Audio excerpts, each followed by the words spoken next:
Hey, speaking about Boss, who's also a very, very close friend. Matter of fact, the second generation of the Talking Tough podcast, I had two co-hosts on every single episode, Oh, and it was better being in Boss written. So we did probably 100 shows together, and I love Boss, and I give Boss a bad time, still. So I'm like, dude, I go, I thought you would have been like one of the last ones that would have been hanging in there and being a wild man till the day you died.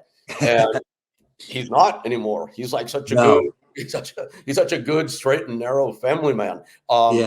But you and I were around it in the days, and the Mark Colemans, the Mark Kerrs, they it's not gossip. They're happy to talk about this stuff, as you well know. I tried to keep it simple. I just tried to be myself. That's how I always wrestled. That's how I walked out in that mat.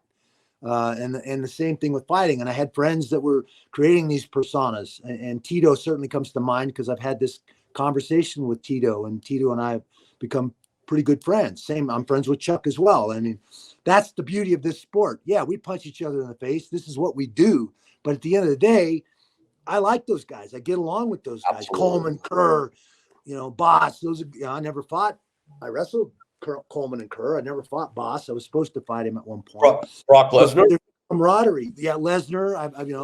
I went and trained Lesnar for 3 weeks. Trained with him in his gym. He was getting ready for Carwin. He needed more wrestlers. Yep. I actually showed him that arm triangle that he ended up catching Carwin with in those times. That time we trained together. But some guys felt the need, and at the end of the day, you got to talk about what Dana White, as the president of the company and the corporation, is what he rewards.